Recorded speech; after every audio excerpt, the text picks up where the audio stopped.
जय हिंद साथियों, कैसे हो? ठीक ही होंगे। तो साथियों, हम चर्चा कर रहे हैं अपने हिंदी में। अभी तक हमने जो है अपना वर्ण विचार में जो है एक टाइप ख़त्म कर दिया है, वर्णमाला। और अब हम चर्चा करने जा रहे हैं साथियों संधियों पर। साथियों, कभी आपने सोचा है कि हिंदी, पता है हमारे देश की, मतलब हिंदी ही एक ऐसी लैंग्वेज है कि जो आज से अज्ञान व्यक्ति को, यानी आज से अज्ञान व्यक्ति जो होता है उसे ज्ञान से ज्ञानी बना देती है। हाँ साथियों, यही होता है हिंदी का खेल। तो साथियों, अब हम चर्चा कर रहे थे संधि पर।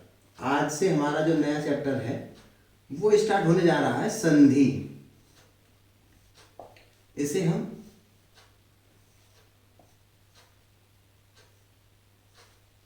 इस प्रकार भी लिख सकते हैं। साथियों, इस चिन्ह का मैंने आपको नाम बता दिया है, और जिस भी मेरे भाई को याद हो या जिसने मेरी पिछली वीडियो देखी हो वो इसे कमेंट बॉक्स में लिख देगा।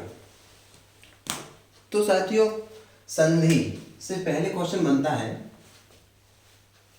कि संधि का मतलब क्या होता है। साथियों, संधि का मतलब होता क्या है? तो साथियों, संधि का मतलब होता है समझौता। जैसे कि आपने देखा हो इंडिया पाकिस्तान के बीच में, इंडिया बांग्लादेश के बीच में, अपने पड़ोसी राज्यों के बीच में, या कई और देशों के बीच में भी जो है समझौते होते रहते हैं कि हमने किसी और विवाद को लेके, या आपने पुराने टाइम पे देखा होगा राजा महाराजाओं में समझौते किस प्रकार से होते थे कि अपनी पुत्री की विवाह वहाँ से कर दिया तो समझौता हो गया, वरना वो उन पर आक्रमण कर देते। तो उस टाइप से जो है समझौते हुआ करते थे, उन्हीं को हम संधि बोलते हैं साथियों। तो आप समझ पाए होंगे संधि होती क्या है। साथियों, यहाँ से क्वेश्चन बनता है कि संधि जो है भाषा के किस खंड के अंतर्गत आती हैं। संधि जो है भाषा के किस खंड के अंतर्गत आती हैं। तो साथियों, मैंने आपको बताया था कि जैसे ही हम व्याकरण खंड पढ़ रहे थे तो व्याकरण खंड में हम विचार कर रहे थे वर्ण विचार पर। तो साथियों, वर्ण विचार में हमने दो चीजें बताई थी कि वर्ण विचार दो प्रकार से होते हैं। एक आपका जो वर्णमाला में था, जिन पर हम चर्चा कर चुके हैं, और दूसरा है हमारा ये संधि। एक तो हमने स्वर पढ़ चुके हैं और दूसरा है ये हमारा संधि। तो साथियों, संधि ये क्वेश्चन भी बनता है जो मैंने बताया आपको। अब वहीं क्वेश्चन आता है दिमाग में कि आखिर संधि की डेफिनेशन क्या है। संधि की डेफिनेशन क्या है? तो संधि जिस प्रकार से, अब हम यहाँ पर इसके नोट्स टाइप से नहीं करेंगे, हमें याद है चीजें, वही हम बोलेंगे कि संधि का मतलब, जैसे कि मैंने बताया, समझौता। और वही हम यहाँ करेंगे कि आखिर संधियों में समझौता होता किस प्रकार है। और साथियों, संधि लोगों को महीनों लग जाते हैं और वो समझ नहीं पाते। मैं यहाँ आपको 2 मिनट में बोर्ड पे लिखूंगा और आपको संधि रेडी हो जाएंगी, और आप खुद देख के बता दिया करेंगे कि इसमें स्वर संधि है, इसमें व्यंजन संधि है, या इसमें विसर्ग संधि है। तो साथियों, संधि जो है हमारी, अब हम संधि पर चर्चा कर रहे हैं साथियों। और संधि 2 टाइप की होती है। मैं आपसे एक क्वेश्चन पूछना चाहूंगा कि इसमें से कौन सा वाला सही है, या दोनों सही है या नहीं है। तो ये मैं आपको कमेंट बॉक्स में चाहूंगा कि दोनों सही है या नहीं है, ये आप मुझे कमेंट बॉक्स में लिखकर बताएं साथियों। तो साथियों, अब हम संधि पर चर्चा कर रहे हैं, और संधि की मैं डेफिनेशन नहीं लिखवाऊंगा, ना ही मैं बताऊंगा, क्योंकि संधि की डेफिनेशन आप सभी को पता होगी। लेकिन फिर भी मैं चलो आपको एक बार बता देता हूं। जो किताबी जो किताब में है वो मैं बता देता हूं, लेकिन फिर भी मैं बताऊंगा, जो करके दिखाऊंगा वो प्रैक्टिकली होंगी आपके लिए। कि संधि की जो डेफिनेशन होती है वो कुछ इस प्रकार है कि किसी शब्द में जब दो निकटवर्ती, यानी जो निकटवर्ती होंगे और अर्थपूर्ण, किसी शब्द में जब दो निकटवर्ती अर्थपूर्ण शब्दों का मेल होता है, अर्थपूर्ण वर्णों का, माफ कीजिएगा, शब्द का प्रयोग नहीं करेंगे। कुछ मेरे साथी यहाँ पर शब्द का प्रयोग कर देते हैं, तो साथियों शब्द का प्रयोग नहीं होता है, निकटवर्ती वर्णों का मेल होता है। संधि बनाने में निकटवर्ती वर्णों का मेल होता है साथियों। ये चीज बहुत इंपॉर्टेंट है। कुछ लोग यहाँ समझते हैं कि शब्दों का मेल से संधि बनती है। शब्दों के मेल से बन ही नहीं सकती, वर्णों के मेल से बनती है संधि। और अर्थपूर्ण, दो निकटवर्ती अर्थपूर्ण वर्णों के मेल से जो विकार उत्पन्न होता है, विकार यानी परिवर्तन आता है, उसे हम संधि बोलते हैं साथियों। विकार यानी परिवर्तन। तो साथियों, संधि जो है हमारी वो कितने प्रकार की होती है? तीन प्रकार की होती है। पहली होती है हमारी स्वर संधि,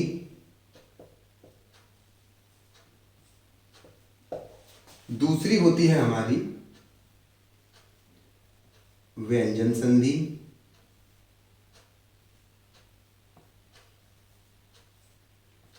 और तीसरी होती है हमारी विसर्ग संधि।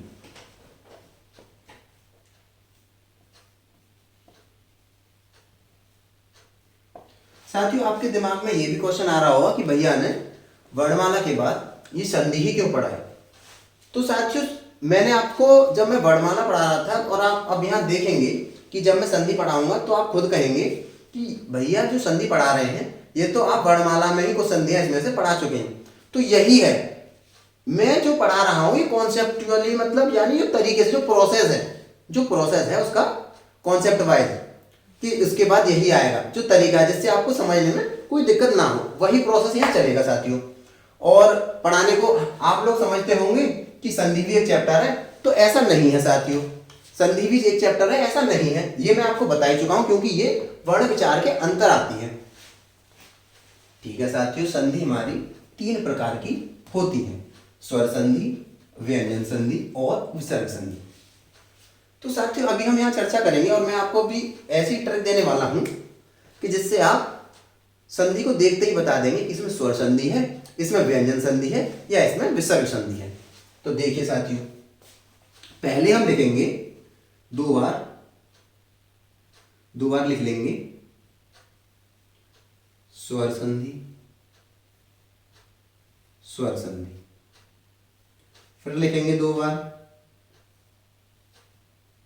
व्यंजन, व्यंजन, और फिर लिखेंगे दो बार विसर्ग,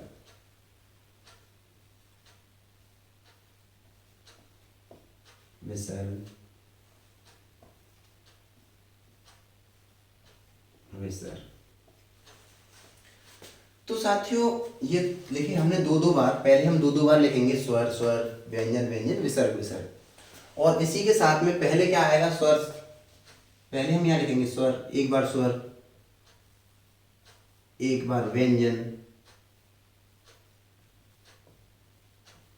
फिर एक बार स्वर, एक बार व्यंजन, और फिर एक बार स्वर और एक बार व्यंजन।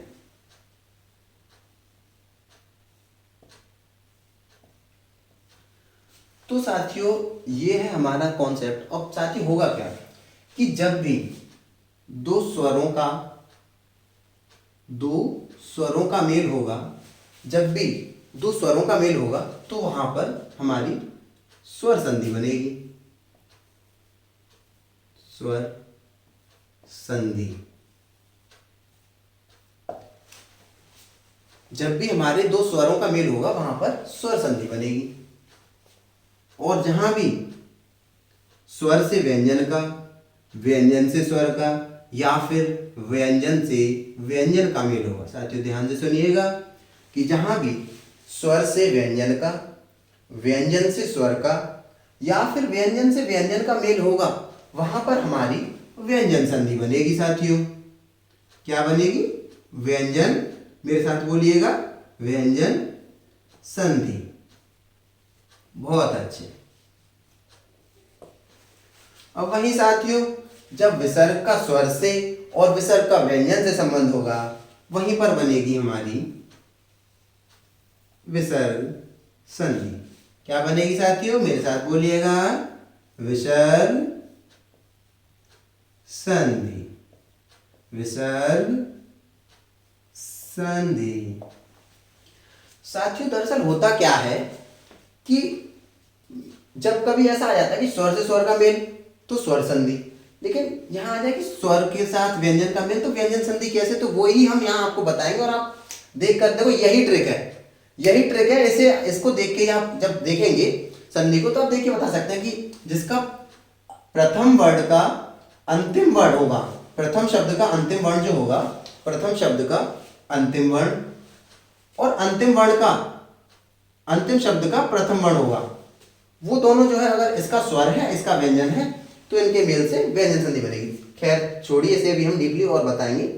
तो साथियों इन्हीं पर चर्चा करेंगे हम, और इन्हीं से आपकी ये चीजें कोई नहीं बताता है साथियों, और ये बहुत ही मोस्ट इंपोर्टेंट है। जब संधि खत्म होंगी तब आपको इस चीज का एहसास होगा साथियों। तो अब हम चर्चा करेंगे, सबसे पहले कौन आता है। तो जाहिर सी बात है कि संधि जो है ये तीन भाई हैं, स्वर संधि, व्यंजन संधि और विसर्ग संधि। तो सबसे पहले हम बड़े भाई से ही चर्चा करेंगे, और हम चर्चा करेंगे विसर्ग व स्वर संधि पर। तो स्वर संधि हमारी जो है, इसकी ट्रिक है साथियों, ताकि आपको याद रखने में आसानी हो।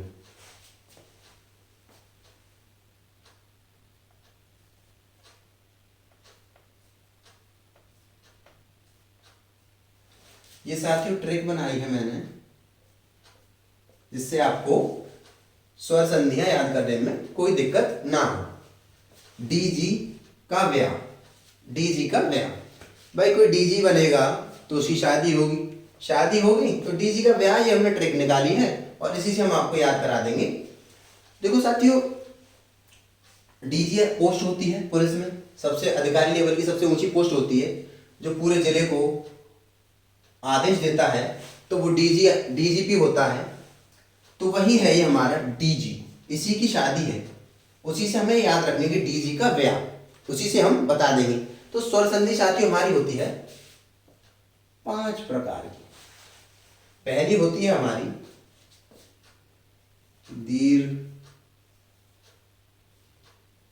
दीर्घ स्वर संधि,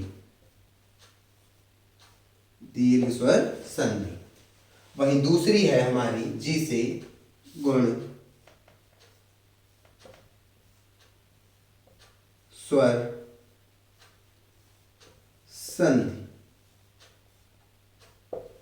वहीं तीसरी है हमारी वी से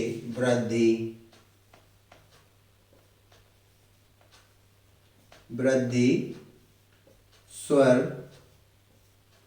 संधि। वहीं तीसरी है हमारी यण स्वर संधि। और वहीं पांचवी आती है हमारी अयादि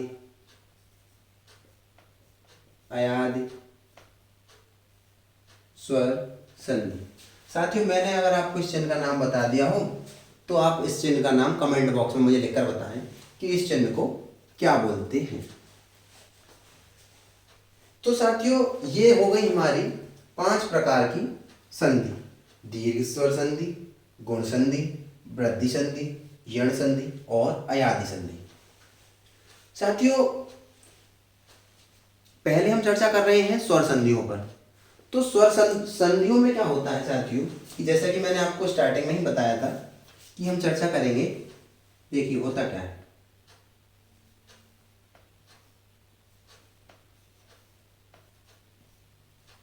ये हम उतार लेंगे बोर्ड पे, और जब तक मैं इसे लिख रहा हूं आप में से भाई इस चिन्ह का और इस चिन्ह का नाम कमेंट बॉक्स में लिख दें।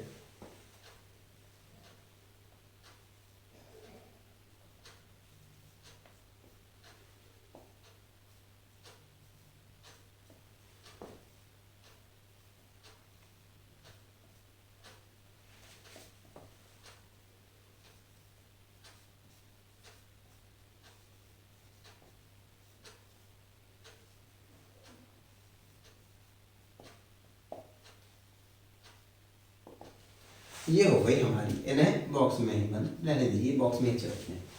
तो साथियों ये थी हमने जो स्वर में चर्चा की थी, जो हमने स्वरों में चर्चा की थी जो हमने, तो उन्हीं पर हम यहाँ चर्चा करेंगे। तो साथियों सबसे पहले आती है हमारी दीर्घ स्वर संधि। तो साथियों इसमें होता क्या है दीर्घ स्वर संधि में, कि आ का लघु आ का, इसे हम बोलते हैं लघु आ साथियों, वो मैं आपको बता चुका हूँ। ये है हमारा लघु आ, और इसी का दूसरा नाम होता है शहीद वर्ण। अब साथियों शहीद वर्ण होता इसलिए है क्योंकि ये अपने आप को दूसरे के रूप में लुप्त कर लेता है साथियों। कि जैसे अगर मैं यहाँ लिख दूं कि क, तो साथियों इसके अंदर भी आ है जो छिपा हुआ है, जिसने अपने आप को शहीद कर लिया। अगर मैं इसे तोड़ूंगा, इसका वर्ण विच्छेद करूंगा, तो ये निकल के आएगा क प्लस अ। तो साथियों ये भी इसके अंदर छिपा हुआ रहता है, इसीलिए इसे बोलते हैं कि आ जो है शहीद वर्ण है, अपने आप को दूसरे के लिए शहीद कर लेता है। तो साथियों अब हम चर्चा कर रहे हैं सबसे पहले दीर्घ स्वर संधि की। तो साथियों इसमें होता क्या है, इसमें होता क्या है, आ का आ से मेल होगा, ई का ई से मेल होगा, वहीं ऊ का ऊ से मेल होगा, इसका इसी से मेल होगा, इसका इसी से आपस में मेल होगा इनका।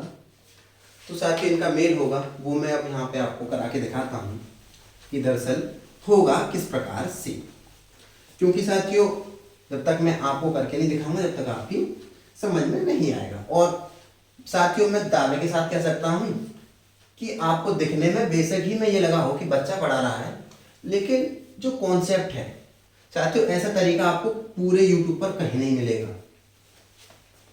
किसी से ही पढ़ लेना, इस तरीके से कोई नहीं पढ़ाएगा साथियों। आपको याद उंगलियों पे हो जाएंगी संधियां, उंगलियों पे आप देखते ही बताएंगे कि ये है संधि, इसमें ये व्यंजन है, इसमें विसर्ग है, इसमें क्या है, सब बताएंगे आप। तो साथियों पहले हम करेंगे आ का आ से मेल करेंगे। जैसा कि मैं आपको बता चुका हूं कि जब दो लघु आ मिलेंगे तो दीर्घ आ प्राप्त होगा, वहीं लघु अ और दीर्घ आ का मेल होगा तब भी दीर्घ आ ही प्राप्त होगा, और वहीं लघु आ वो दीर्घ आ प्लस लघु आ का मेल होगा तब भी दीर्घ आ प्राप्त होगा, और दीर्घ अ प्लस दीर्घ आ का मेल होगा तब भी आपका दीर्घ आ ही प्राप्त होगा। ठीक इसी प्रकार जब हम लघु ई प्लस लघु ई का मेल कराएंगे तो हमें दीर्घ ई प्राप्त होगी। ठीक इसी प्रकार लघु ई प्लस दीर्घ ई का मेल कराएंगे तो भी हमें दीर्घ ई प्राप्त होगी। दीर्घ ई प्लस लघु ई का भी मेल कराएंगे तब भी हमें दीर्घ ई ही प्राप्त होगी साथियों। और ठीक इसी प्रकार जब हम दीर्घ ई प्लस दीर्घ ई का मेल कराएंगे तब भी हमें दीर्घ ई प्राप्त होगी। ऐसे ही इसमें होगा साथियों कि जब हम लघु ओ प्लस लघु ओ का मेल कराएंगे तो हमें दीर्घ ओ प्राप्त होगा, वहीं लघु ओ और दीर्घ ओ का मेल कराएंगे तो हमें दीर्घ ओ प्राप्त होगा। दीर्घ ओ प्लस लघु ओ का मेल कराएंगे तो भी हमें दीर्घ ओ प्राप्त होगा साथियों। और जब हम दीर्घ ओ प्लस दीर्घ ओ का मेल कराएंगे तब भी हमें दीर्घ ओ प्राप्त होगा साथियों। तो इसमें ये तीन पॉसिबिलिटीज बनती हैं। और साथियों अभी आपको ये थोड़ा ऐसा लग रहा हो क्या करा दिया, लेकिन आपको ये याद रखने की जरूरत नहीं पड़ेगी बिल्कुल भी। ये तो मैं खाली लिखा रहा हूँ ताकि ये जो कॉन्सेप्ट होता है वो आपको पता पड़े, और ये चीज़ें तो आप यूं ही बताएंगे यूं ही ट्रिक में। तो साथियों आज का जो है हमारा टाइम खत्म हो गया है साथियों। तो सभी साथियों से गुजारिश है कि ज़्यादा से ज़्यादा चैनल को शेयर करें और सभी साथियों से कहें कि मेरे चैनल को और ज़्यादा सब्सक्राइब करें ताकि मैं जल्द से जल्द आपको लाइव मिल सकूं और आपको और मज़ेदार कहानियों के साथ प्रफुल्लित करता रहूं साथियों। जय हिंद, जय भारत।